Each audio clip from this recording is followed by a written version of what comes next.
हाँ, मैं ये वीडियो इसीलिए बना रहा हूँ क्योंकि अम, मेरी जो ट्रेडिंग लाइफ में अप डाउन्स जो हुए पिछले कई सालों में ना, उसके बारे में थोड़ा मैं खुल के बोलना चाहता हूँ। और ये मेरे लिए भी है बेसिकली कि मैं खुद इसको सुन सकूँ।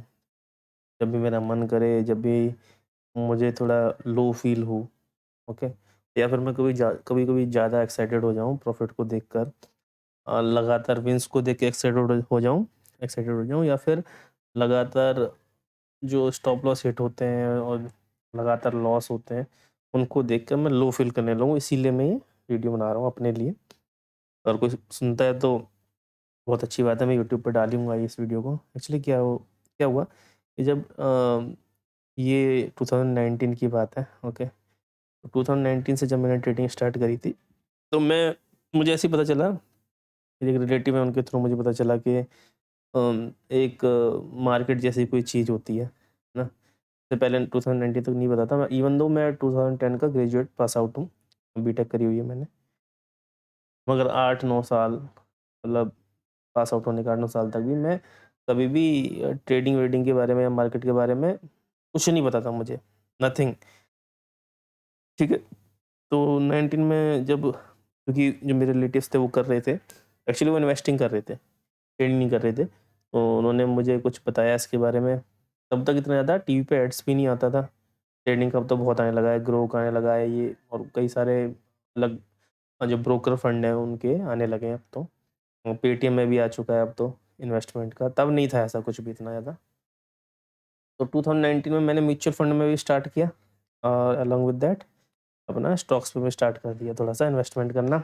वही 10,000, 15,000, 20,000 रुपए जो रिटेलर्स शुरुआत करते हैं। क्योंकि डर तो था ही अंदर से कि पता नहीं इस पैसे का क्या होगा, है ना? कोई कोई इतना ज़्यादा आइडिया तो था नहीं मार्केट के बारे में। करने लगे भाई साहब ट्रेडिंग, इन्वेस्टमेंट। तो 19 में इन्वेस्टमेंट कर रहे थे, सब कुछ ठीक-ठाक चल रहा था, तभी कोविड आ गया। तब तक मैंने ऑप्शन ट्रेडिंग स्टार्ट नहीं करी थी, ओके? तब तक सिर्फ़ खाली स्टॉक्स पे चल रही थी और इंट्राडे भी नहीं चल रही थी। ओनली वो लेके छोड़ देने वाला सिस्टम होता है ना? कुछ सेक्टर्स में थोड़ा बहुत वीडियोज़ देख ली यूट्यूब पे और थोड़ा बहुत स्टडी कर ली उस पे, अ, उसके बिहाफ़ पे, और जो मेरे रिलेटिव्स थे वो बता देते थे ये स्टॉक ले लो, ये स्टॉक ले लो। तो इस तरीके से ट्रेडिंग चल रही थी। इन्वेस्टमेंट चल रही थी, सॉरी। मुझे पता नहीं था ट्रेडिंग था, इन्वेस्टिंग था, इन्वेस्टमेंट था, कुछ पता ही नहीं था। बस जस्ट पैसे थे, तो किसी स्टॉक के 10,000 रुपए के शेयर खरीद लिए, किसी के 15,000 के, किसी के 5,000 के, किसी के 2,000 के। कोई मैनेजमेंट भी नहीं था, है ना? मनी मैनेजमेंट भी नहीं था। अब फिर आ गया 2020 में कोविड। इसके बाद आपको पता ही है क्या हुआ ट्रेड्स का, सारे स्टॉक्स बुरी तरीके से गिरे, है ना? तो जो मैंने जिसमें इन्वेस्टमेंट कर रहे थे वो भी गिरे। अब उस टाइम पे इतना भी ध्यान नहीं था, उतना आइडिया भी नहीं था शायद, और हो सकता है कि कॉन्शियसली भी अगर मुझे पहले से ही पता होता मैं करता नहीं कर पाता। मगर क्योंकि मार्केट बहुत बुरी तरीके से गिरे फरवरी-मार्च में, तो मैंने अपना लॉस बुक कर लिया। जितना भी मैंने पोर्टफोलियो कर रखा था, तो करीब करीब 1,20,25,000 रुपए का था और वो सीधे 70,000 के करीब आ गया सडनली। और मैं डर गया, मैंने पैसा निकाला, इवन दो म्यूचुअल फंड में भी पैसा लगा रखा था, वो भी मैंने निकाल लिया डर की वजह से। क्योंकि गिरता जा रहा था मार्केट, कोविड का तो बहुत ज़्यादा आपको पता है स्केरी मोमेंट्स था वो, है ना? ग्लोबली। तो लॉकडाउन लग गया था तो समझ में नहीं आया, निकाल लिया। अब होता क्या है कि 2-3 महीने चुप रहने के बाद में एक और दूसरे रिलेटिव्स हैं जो वैसे ही बातें, जब आपको आपको कॉन्टैक्ट मिलते हैं तो मिलते चले जाते हैं आपको कॉन्टैक्ट लगातार, है ना? तो मेरे साथ क्या हुआ कि एक और मेरे मित्र थे, मतलब रिलेटिव थे, मेरी एज के ही हैं, है ना? तो उनसे मुलाकात हुई, उन्होंने बताया ट्रेडिंग के बारे में कि इंट्राडे होता है, स्टॉक्स में ऐसे लिया जाता है, ऐसे बेचा जाता है, ऐसे खरीदा जाता है। तो समझ में नहीं आया, मगर फिर मैंने थोड़ा यूट्यूब पे वीडियो देखी, तो समझ में आने लगा ना कि अच्छा ऐसे ट्रेडिंग भी होती है, इंट्राडे भी होती है। एक दिन में घुसना, एक दिन में निकलना, ऐसा भी होता है क्या मार्केट में? अच्छा लगा, ये चलो बढ़िया है। थोड़ा-सा और इसमें टाइम देते हैं, ऊपर से लॉकडाउन चल रहा था, टाइम अपने पास भरपूर था, भरपूर टाइम, तो कर सकते थे इसे। अपने को कोई टेंशन वाली बात थी नहीं उस टाइम पे। चलो जी, इसे भी कर लेते हैं, चालू कर दिया। हुआ क्या कि वो पैसा कमाने का, क्योंकि फिर जब इंट्राडे के बारे में देखा और फिर उसके बारे में वीडियोज़ देखी तो दिमाग एकदम सटक गया। और बड़े-बड़े यूट्यूबर्स थे आगे मार्केट में, वो अपने प्रॉफ़िट लॉस स्टेटमेंट दिखाने लगे। और मैं जिसको फ़ॉलो करता था वो पावर ऑफ स्टॉक वाला, सभी जानते हैं उसको, सुभाशीष पानी। उसको मैंने फ़ॉलो करना स्टार्ट किया, घनश्याम टेक, उसको फ़ॉलो स्टार्ट किया करना। और अचानक से सपने आने लगे, ऐसा लगने लगा कि अब तो मैं करोड़पति बन जाऊँगा और 2-3 सालों के अंदर मैं अपनी जॉब छोड़ दूँगा। बढ़िया आलीशान बंगला होगा, बढ़िया आलीशान गाड़ी होगी, पैसे कमाना बहुत ईज़ी चीज़ है, बहुत ईज़ी है। यहाँ पर लगता है सब बेवकूफ़ बैठे हुए हैं और मैं बहुत होशियार हूँ और मैं बहुत कुछ सीख गया जो मैंने थोड़ा बहुत यूट्यूब से स्टडी किया। ये कभी किसी की आरएसआई वाली स्टडी देखी, कोई एमएससीडी वाली स्टडी देखी, बॉलिंजर बैंड वाली स्टडी देखी, है ना? और नई-नई स्टडी डेली यूट्यूब पे नई-नई स्ट्रैटेजी, नया सेटअप देखना, है ना? और समझना डेली, ये समझना मतलब 10 दिन एक सेटअप को यूज़ किया, मज़ा नहीं आया, थोड़ा-सा लॉस हुआ, यही दूसरा सेटअप चालू करते हैं। तो हर हर हफ्ते बाद या हर महीने बाद कह सकते हैं, मुझे ऐसा फ़ील होता थोड़ी दिनों के लिए, हो गया भाई, अब बन गए हम बादशाह मार्केट के। अब क्या है, पैसे तो आने ही हैं। 4 दिन बस विनिंग हुई, 4 दिन में पैसे आने लगेंगे मेरे मार्केट में, 4 दिन के अंदर, 5 दिन के अंदर। कभी-कभी ऐसा भी हो 15 दिन लगातार विनिंग, 15 दिन लगातार विनिंग। और भाई उस टाइम पे तो बादशाह, है ना? बादशाह बन गए भाई। अब तो मतलब सब कुछ आता है मुझे। मगर फिर क्या, 3 दिन लॉस हुआ, वो स्ट्रैटेजी छोड़ दी। 4 दिन लॉस हुआ, वो स्ट्रैटेजी छोड़ दी। इवन 2 दिन के लॉस में मैंने कई स्ट्रैटेजी छोड़ी। मुझे पता ही नहीं था एक्चुअली कि हमें लॉस भी एक्सेप्ट करने होते हैं। आप हमेशा विन नहीं कर सकते। आप भगवान नहीं हो, आप सब कुछ नहीं जानते, है ना? आपको लॉस तो एक्सेप्ट करने पड़ेंगे, है ना? प्रॉफ़िट ही सब कुछ नहीं होता, लॉस एक्सेप्ट करना ही बहुत बड़ी चीज़ है। लॉस एक्सेप्ट करने पड़ेंगे, आप भगवान नहीं हो मेरे दोस्त, समझे? क्यों नहीं एक्सेप्ट कर रहे लॉस तुम? क्या वजह है लॉस एक्सेप्ट ना करने की? हमें सिर्फ़ विन करना है। क्या करना है? विन, विन और विन। हमें लॉस नहीं चाहिए। मगर सबसे बड़ी इसकी जो एक सच्चाई तो ये है, इस ट्रेडिंग में, ट्रेडिंग वाले मार्केट में, अगर आप इगोइस्टिक पर्सन हो, ठीक है? और आप लॉस बर्दाश्त नहीं कर सकते तो आप आओ मत इस फील्ड में। सच बता रहा हूँ मैं। आप अगर लॉस झेलना जानते हो, आप हारना जानते हो, तभी आना इस फील्ड में, क्योंकि यहाँ पे आपको मार्केट कभी भी औंधे मुँह कराएगा। आप कितनी भी स्टडी कर लो, कितनी भी पढ़ाई कर लो, कुछ भी कर लो, ठीक है? कितने भी सेमिनार अटेंड कर लो, ठीक है? कोई दुनिया का ऐसा कोई भी सेटअप नहीं है दुनिया में आज तक बना, और ना शायद कभी बन पाएगा, वो 100% विनिंग सेटअप हो। कोई नहीं बना। अगर बना होता तो ये जो इतना ज़्यादा जिनका आईक्यू लेवल होता है, बहुत पढ़ाई करने वाले होते हैं, वो सब के सब मार्केट को चला रहे होते। मगर यहाँ पे आईक्यू लेवल नहीं, यहाँ पे साइकोलॉजी काम आती है। किसकी साइकोलॉजी ज़्यादा मजबूत है? साइकोलॉजी इन द सेंस, कौन लॉस को एक्सेप्ट कर सकता है? कौन जानता है कि हाँ, मैंने रिस्क को एक्सेप्ट कर लिया है? यहाँ पर रिस्क को एक्सेप्ट कोई नहीं करता, यहाँ पर प्रॉफिट को देखते हैं सब। अब मेरे संग अप डाउन्स, जब मैंने ऑप्शन इतने सारे मैंने प्रॉफिट्स देख लिए, तो मैं तो सपनों में की नगरी में खो गया। फिर मैंने ऑप्शन ट्रेडिंग स्टार्ट कर दी, बैंक निफ्टी में स्टार्ट करी, निफ्टी में स्टार्ट करी, कभी निफ्टी में करता, कभी बैंक निफ्टी में करता। तो 2019 ठीक गया, 2020 वर्स्ट, बता नहीं सकता कितना लॉस किया।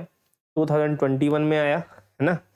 तो 2020 में जो लॉस हुए थे और उनसे काफ़ी कुछ सीखने को मिला। कुछ बुक्स पढ़ी, कुछ साइकोलॉजी वाली बुक्स पढ़ी, है ना? जिसमें सबसे अच्छी ट्रेडिंग इन द जोन, जिसके नाम पे मैंने अपना चैनल भी बनाया हुआ है। और वो बुक्स सबसे अच्छी बुक्स लगी मुझे, क्योंकि मैंने चार्टेड वाली बुक भी पढ़ी, टेक्निकल एनालिसिस की बुक भी पढ़ी, ठीक है? मगर जो सबसे बेस्ट बुक लगी मुझे अब तक की, वो 2 बुक हैं। एक तो मार्केट विज़ार्ड है ना? और एक आपकी trading the zone. Trading the zone number 1 पे, क्योंकि रिटेलर्स के लिए वो खजाना है, एक तरीके से बाइबल है वो शेयर मार्केट की। आप उसको अपने तरीके से, क्योंकि वो ओल्ड फैशन बुक है मानता हूँ मैं, तो अपने तरीके से आप मॉडिफाइड कर सकते हो अपनी चीज़ों को। साइकोलॉजी को समझना चालू किया। पहले लॉस थे वो एक्सेप्ट ही नहीं करता था, है ना? लॉस हो जाए तो चिढ़ जाता था, इरिटेट हो जाता था, और ये सभी के साथ होता है। लॉस नहीं चाहिए। प्रॉफिट होती थी तो बहुत ज़्यादा उछलने लगता था, कूदने लगता था। इमोशनल टच था बहुत ज़्यादा ट्रेडिंग के साथ में।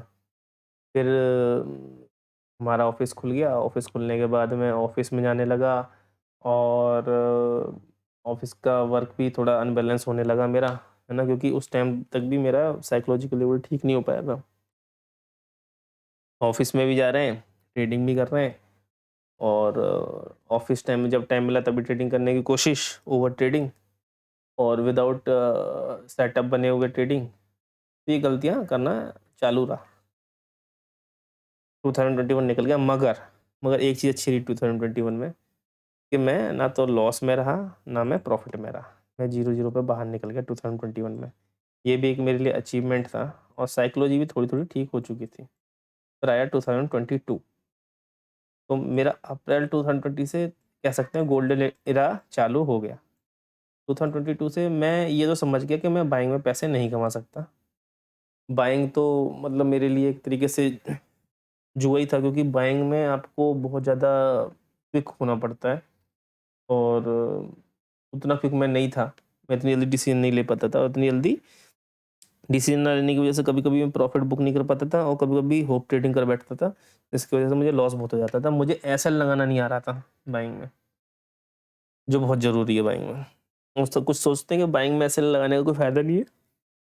मुझे लगता है बाइंग में एसएल लगाना ज़रूरी है। इवन दो मैं नहीं लगाता था, तो मैं खूब बड़े-बड़े लॉस लेता था बाइंग में। 2021 में मैंने कंप्लीट ईयर मोस्टली हेजिंग करी, है ना?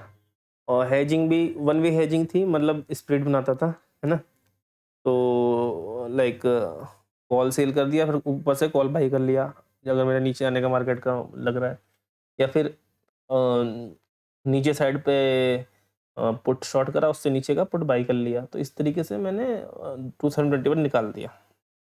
No loss no profit condition. 2020 आया, तब तक थोड़ा साइकोलॉजी ठीक हो चुकी थी, लॉस एक्सेप्ट करने लगा थोड़ा-थोड़ा। लॉस होगा मार्केट में, विदाउट लॉस के मार्केट में आप नहीं रह सकते, लॉस को एक्सेप्ट करना पड़ेगा। और ये भी पता चल गया कि जब आपका सेटअप बने, है ना? तो आप घुस जाओ, डरो नहीं। रिस्क आपका आपको पता होना चाहिए कितना है। आप कितना रिस्क ले सकते हो, उस हिसाब से ही पोजीशन बनाओ। अगर एसएल ज़्यादा दूर का बन रहा है तो पोजीशन कम कर दो, राइट? एसएल पास का बन रहा है और आपको पता है कि मैं इतने एसएल पे निकल जाऊँगा। जैसे मैं बताता हूँ आपको, मैं एक आपको एग्ज़ाम्पल देता हूँ छोटा-सा, क्योंकि मैंने कैसे समझ में आया। रिस्क क्या है? रिस्क आप ₹1000 का रिस्क ले सकते हो, ₹2000 का रिस्क ले सकते हो, कैपिटल के ऊपर है ना? 1% रिस्क ले सकते हो, 2% रिस्क ले सकते हो, 1 दिन के अंदर आप एक ट्रेड में। तो ये आपके ऊपर डिपेंड करता है। लाइक मेरा है कि मैं 1 दिन में 2% का रिस्क अभी ले लेता हूँ। मेरे को मतलब 2% का रिस्क 1 ट्रेड में नहीं होता, मैं 2 ट्रेड ले लेता हूँ और अपने ऊपर कंट्रोल करता हूँ कि 3 से ज़्यादा ट्रेड तो मैं लूँ ही ना पूरे दिन में, किसी भी कीमत पे। अगर 2 ट्रेड 3 ट्रेड मैंने ले लिए सेटअप के साथ में, चाहे प्रॉफिट हो चाहे लॉस हो, मैं चौथा ट्रेड नहीं लेता। सेलिंग में आप इतना कंट्रोल कर सकते हो अपने ऊपर। ओके, तो क्या होता है कि हाँ, मैं थोड़ा एसएल के बारे में आपको बता रहा था, सॉरी, है ना? एसएल क्या कि सपोज़ ये मानते हैं कि आपने सोचा है कि जैसे मैं कल के लिए बता देता हूँ ना, वो ज़्यादा ईज़ी रहेगा, ठीक है? तो लाइक मैंने सोचा है कि अगर मार्केट नीचे खुला, ठीक है? और नीचे खुल के थोड़ा-सा ऊपर गया, इस पीओसी लेवल पे पहुँचा मेरे, ठीक है? तो यहाँ पर एक प्राइस एक्शन, मतलब नीचे की तरफ एक मूवमेंट आया, यहाँ वॉल्यूम भी आ गया नीचे साइड में मेरे पास में, वॉल्यूम देख लिया ठीक-ठाक है, जो नॉर्मल वॉल्यूम चल रहे थे, उनसे ज़्यादा वॉल्यूम आया, कैंडल रेड बनी है, मान के चलो कि इन्वर्टेड हैमर बन गई, ठीक है? कैंडल बन गई, या फिर बेरिश हरामी कैंडल बन गई, ठीक है? एनग्लिफ कैंडल बन गई कि ये ग्रीन कैंडल थी, इसके बाद एक बड़ी पूरी कैंडल को खा गई, ये रेड कैंडल बन गई। और नीचे वॉल्यूम आना ज़्यादा ज़रूरी है, वॉल्यूम भी आ गया, ठीक है? मतलब कई सारे प्राइस एक्शन हैं, वो प्राइस एक्शन आपका बन गया सपोज़। तो मेरा जैसे प्राइस एक्शन बनेगा, ये कैंडल यहाँ ख़त्म हुई, तो मैंने यहीं पे एक कॉल शॉट मार दी। मान लो मैंने ये कॉल शॉट मार दी, ये 17,880 है, तो 17,900 की मैंने कॉल शॉट मार दी। अब मुझे क्या करना है? मुझे पता है कि 17,860 से 17,900 तक के बीच में 40 पॉइंट का गैप है, ठीक है? राइट, और डेल्टा मेरा चल रहा था 0.2 का, राइट। तो अगर 40 पॉइंट ऊपर जाता है मार्केट तो ये 0.2 से 0.3 हो जाएगा या फिर 0.4 हो जाएगा। ओके, तो 40 इंटू 0.4 मतलब 416 मतलब 16 पॉइंट मेरे चले जाएंगे अगर मेरे एसएल तक चला गया, ठीक है। और मैंने यहाँ पे खरीदा था एक लॉट, 30 पॉइंट मुझे मिल रहे थे, तो मैं 46 पे जाके एक एसएल अपना सिस्टम में डाल दूंगा। 46 पे डाल दिया, 16 पॉइंट है, 16 गुणा 50 मतलब 800 रुपये एक लॉट पे। अब मेरी रिस्क कैपेसिटी है 2000 रुपये तक की, है ना। तो 800 गुणा 2 कितने होते हैं, 1600। मैंने 2 लॉट ले लिए, लॉट मार दिए। अब मुझे मैक्सिमम लॉस कितने होगा होने वाला है, 1600 रुपये का, राइट। इस तरीके से ये मैंने बताया मुझे 1600 रुपये में 1600 मुझे अगर लॉस भी हो जाएगा मैं एक्सेप्ट करता हूँ, मैं गलत होने का राइट रखता हूँ। मैं 1600 रुपये एक्सेप्ट करता हूँ कि मैं गलत हो गया, तब मेरे 1600 रुपये चले जाएंगे। मैंने इसको एक्सेप्ट कर लिया, मैं डरूंगा नहीं कि मार्केट मैंने जब यहाँ पर लिया, सपोज जब मैंने मार्केट यहाँ पर लिया, ये चल रहा था तब 17,850, इसको लेते ही ऊपर गया, है ना, और सपोज यहाँ तक भी पहुँच जाता है 17,870 17,880 तक भी पहुँच जाता है, और जो मैंने 30 में लिया था वो 40 का भी हो जाता है, मुझे डरने की बात नहीं है, क्योंकि मुझे पता है मैंने 16 पॉइंट का रिस्क ले रखा है। मैंने 16 पॉइंट का रिस्क लिया हुआ है या एक्सेप्ट किया हुआ है कि ये हिट हो सकता है। मेरी एज है कि मेरे अगर पीओसी पे आने के बाद में अगर एक प्राइस एक्शन आएगा और नीचे की तरफ मूवमेंट हुआ तो मैं लूँगा ट्रेड, हर बार लूँगा ट्रेड। हर बार से मतलब अगर 3 बार हुआ दिन में, कम से कम 3 बार मैं लूँगा ट्रेड। जब मुझे यहाँ पर आने के बाद में प्राइस एक्शन डाउन की तरफ दिखेगा, मेरा डाउन साइड जाने का मूव है, तो मैं लूँगा। हाँ, ऐसे तोड़ के ऊपर चला गया तो ट्रेड नहीं लूँगा मैं, तो मैं ट्रेड नहीं लूँगा। तब मैं ट्रेड कहाँ लूँगा, इसको तोड़ के निकल गया और निकल के ऊपर आ गया, फिर इसको टच आके ऊपर जाने के लिए प्राइस एक्शन आएगा, तब लूँगा मैं। अगर डाउन ही खुला है, डाउन खुल के फिर ऊपर यहाँ पे गया कि नीचे आ रहा है, तब मैं नीचे का तुरंत ले लूँगा, क्योंकि खुला ही डाउन है, डाउन ट्रेंड तो वैसे भी है। मगर ये क्रॉस कर गया ऊपर तो डाउन की साइड पे आया ही नहीं, तो नहीं घुसना भाई, नहीं घुसना। घुसना कब है फिर, ऊपर क्रॉस करके जाएगा, नीचे आएगा तब ऊपर जाएगा, तब घुसना है, समझे। मेरी एज है, मुझे पता है क्या है। मैं एक दिन में एक बार लॉस एक्सेप्ट कर सकता हूँ, 2 बार कर सकता हूँ। अगर मैं 1600 का लॉस ले रहा हूँ, मैं 3200 लॉस के लिए दे सकता हूँ एक दिन में। मुझे पता है मेरी कैपिटल 4.5 लाख रुपए है, 4.5 लाख रुपए में से 3200 रुपये में दे सकता हूँ। ओके, मैं इवन 4800 रुपये दे सकता हूँ।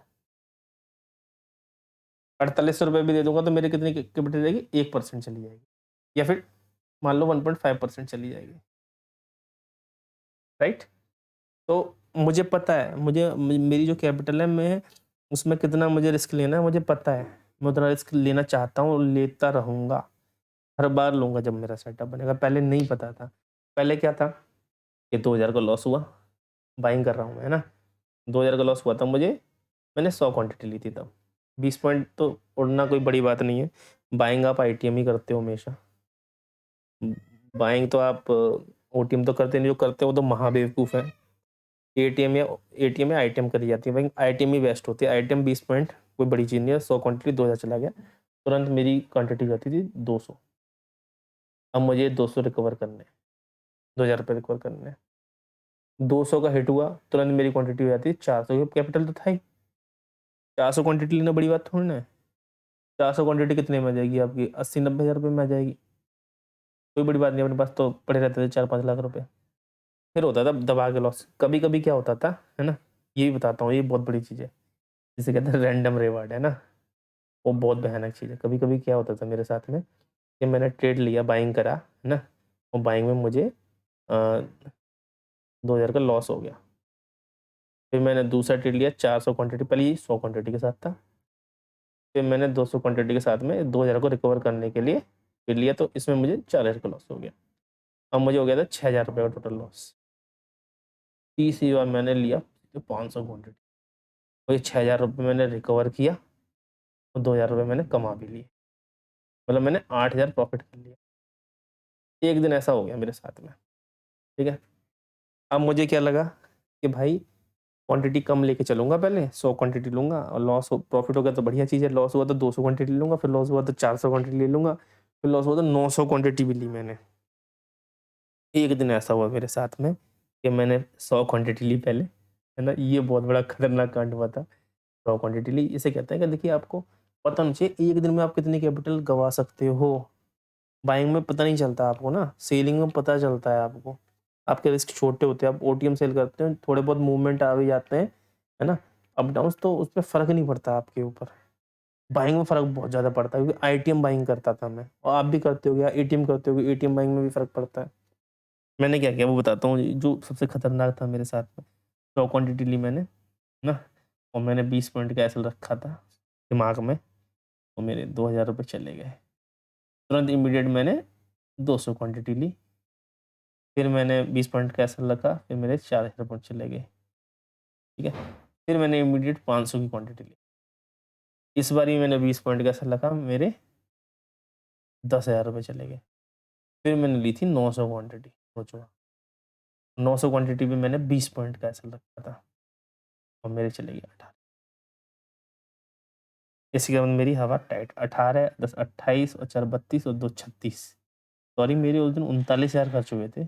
मुझे पता नहीं यहाँ पे कहीं पे मैंने ज़्यादा कम ज़्यादा कर दिया, मतलब बता रहा हूँ मेरे 39,000 वन डे में चले गए। ये हुआ मेरे साथ में। उस दिन मुझे धक्का लगा था अच्छे वाला। वो सबसे मतलब कहते हैं ना कि जब तक डर का सामना ना हो, डर से सामना हो तो पता ही नहीं चलता आदमी को कितने बड़ा डर है। उस दिन मुझे डर से सामना हुआ था कि डर क्या होता है।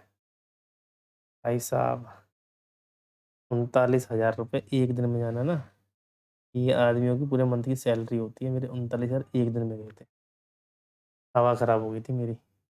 तब मैं समझ गया भाई बाइंग ना, बाइंग भाई मेरे बस की बात नहीं है।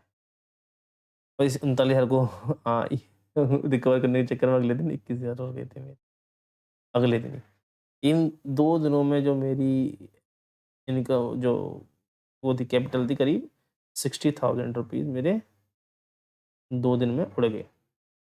तब मुझे समझ में आया कि भाई ये बाइंग मेरे काम की चीज़ नहीं है और मैं इसे एक्सेप्ट करता हूँ। मैं बाइंग के लिए नहीं बना। बाइंग के लिए मैं नहीं बना। मैं क्योंकि जॉब करता हूँ, मैं चार्ट नहीं देख सकता ज़्यादा। तो मैंने 2022 में आके एक नई टेक्निक सीखी और जो अभी तक तो ऑलमोस्ट ऑलमोस्ट काम कर रही है, ठीक है? मैं क्या करता हूँ कि ये वाला सेटअप तो है ही है साथ में, है ना? इसके साथ में जब मूवमेंट अच्छा नहीं हो रहा होता, तो मैं दोनों साइड पे जैसे बैंक निफ्टी में करता हूँ बेसिकली मैं 50-50 पॉइंट का सीई और पीई सेल कर दिया। हाँ, मार्केट नहीं देख सकते तो। सीई भी 50 पॉइंट का सेल किया। इसका 50 पॉइंट वाला है, इसको मैंने ऐसे लगा दिया 80 पे। ये 50 पॉइंट वाला है, ये मैंने ऐसे लगा दिया 80 पे। अगर इधर हिट होगा, तो इधर हिट होने के चांस बहुत कम हो जाएँगे। 50 वाला 30 पे आ जाएगा या फिर 35 पे आ जाएगा। आपका लॉस कम रहेगा। जिस दिन दोनों साइड पे ऐसे हिट नहीं हुआ, उस दिन आपको पैसे बन जाएँगे। 50-50 पॉइंट। मतलब ये नहीं कि 50 पॉइंट के गैप पे जो स्पॉट चल रहा है, उसे 50 पॉइंट के गैप पे कर लिया। ऐसा नहीं है, 50-50 पॉइंट का रख के मैंने करना चालू किया और रिज़ल्ट ठीक-ठाक आए। मैंने ऐसा भी किया। टेक्निक्स धीरे-धीरे इम्प्रूवमेंट के लिए अपनी टेक्निक्स भी चेंज करी मैंने, है ना? और इम्प्रूवमेंट आता गया धीरे-धीरे करके। अभी क्या है कि अभी सही चल रहा है। कैपिटल कमाने की जो सपने पहले आते थे कि मैं कैपिटल कमाऊँगा 1 महीने में, या फिर ऐसा लगता था सपने सपने जो रात को सोते हैं उस टाइम पे आते हैं, वो सपने आते थे। सपने एक देखना अच्छी चीज़ होती है और ये कहते हैं कि आप जो रात में सोते हो, जो जिस चीज़ को सोच के सोओगे ना, तो उसके होने के चांस ज़्यादा होते हैं क्योंकि सबकॉन्शियस माइंड में आपके सिग्नल चला जाता है। तो सबकॉन्शियस माइंड होता है जो हमारा, वो उस पे वर्कआउट करने लगता है। ये हर चीज़ में हो जाता है और ट्रेडिंग में नहीं हो पाता क्योंकि मैं डेली सोच के सोता था कल मैं 10,000 कमाऊँगा, कल मैं 50,000 कमाऊँगा, ठीक है? ये हो नहीं पाता मगर ट्रेडिंग में तो बिल्कुल नहीं हो सकता। सपने आना बंद हो गए। पता है कि जो एक ख्वाबी दुनिया है, मतलब ड्रीम है, वो ड्रीम ही रहेगा हमेशा। अगर आप सोचते हो कि आप मार्केट में 1 लाख रुपए लेकर आए और आप 1 साल के अंदर करोड़पति हो जाओगे, है ना? ये कुछ नहीं है, ये बहुत बड़ा झूठ है, अगर कोई आपको बता भी रहा है। 1 लाख से आप 2 लाख कर सकते हो, 3 लाख कर सकते हो, है ना? वो पॉसिबल है बाइंग में, ठीक है? मैं ये नहीं कहता पॉसिबल नहीं है, पॉसिबल है वो बाइंग में। मगर आप अगर सोचते हो कि आप 1-2 लाख रुपए से आके 10 लाख, 15 लाख, 20 लाख बना लोगे, ये बहुत बड़ा झूठ है और इसे आप बस अपने आप को हर्ट करोगे। जैसे जिम में जाते हैं ना, जिम में जाते हैं तो हम वहाँ पे जिम कर रहे होते हैं जो आदमी, है ना? कुछ ऐसे होते हैं जिनकी बॉडी बहुत अच्छी होती है, ठीक है? कुछ ऐसे होते हैं जिनकी बॉडी अच्छी नहीं होती। वहाँ पे क्या होता है कि आप भी उतने रैप मार रहे हो जितना जिसकी बॉडी वो मार रहा है रैप, है ना? आप जिम करते जा रहे हो, करते जा रहे हो, आपकी बॉडी नहीं बन रही, है ना? सामने वाले की बॉडी बनती जा रही है। आपको फ़ील होने लगता है अपने अंदर से बुरा-सा कि मेरी बॉडी क्यों नहीं बन रही है, मैं पैसे ये मैं क्या क्यों बताना चाह रहा हूँ? ये क्या बताना चाह रहा हूँ आपको, उस डीप में जाइए थोड़ा-सा, मैं क्या बताना चाह रहा हूँ। आप आप भी जिम साथ में कर रहे हो, दूसरे आदमी अगर आप जिम जाते हो, मैं इसलिए अटैचमेंट करना चाहता हूँ। तो एक आदमी की तो बॉडी बनती जा रही है, वो आपके साथ ही रैप उतना ही मार रहा है, ठीक है? और ये भी बोल रहा है साथ में आपसे, मैं भी मेरी डाइट ये फ़ॉलो कर रहा हूँ, आप भी वही डाइट फ़ॉलो कर रहे हो, आपकी बॉडी नहीं बन रही। क्या हो सकता है? 2 चीज़ हो सकती है, जिम में तो 2 चीज़ हो सकती है, एक तो जेनेटिक हो सकते हैं, जो दूसरा बंदा है उसके जेनेटिक अच्छे हैं, या फिर ऐसा भी हो सकता है वो स्टेरॉइड की साइकिल पे हो, ठीक है? वो आपसे झूठ बोल रहा है, मगर उसकी भी बॉडी सस्टेनेबल नहीं रहेगी, जैसे ही वो स्टेरॉइड्स की साइकिल से हटेगा, उसकी बॉडी भी बैठ जाएगी भाई, समझे? तो ये जो ये प्रॉफ़िट दिखाते हैं ना आपको म मार्केट में, बड़े-बड़े स्क्रीनशॉट ग्रीन-ग्रीन दिखाते हैं आपको कि मेरी 1 लाख की कैपिटल से मैंने 15 लाख कमा लिए, 2 लाख की कैपिटल से मैंने 10 लाख कमा लिए, है ना? ये कुछ भी नहीं है, ये स्टेरॉइड की साइकिल पे चल रहे हैं। इट मीन्स क्या है कि जब प्रॉफ़िट होता है तो ये दिखा देते हैं अपने प्रॉफ़िट, जब इनके लॉस हो रहे होते हैं ये दिखाते नहीं हैं। लाइक जब ये स्टेरॉइड की साइकिल से हट जाते हैं, तो अपनी बॉडी दिखाते ही नहीं है, फिर टी-शर्ट पहन के रहते हैं। समझे आप? तो आप किसी के प्रॉफ़िट को देखकर, है ना, आप अट्रैक्टिव मत होइए। आप अपनी आप अपनी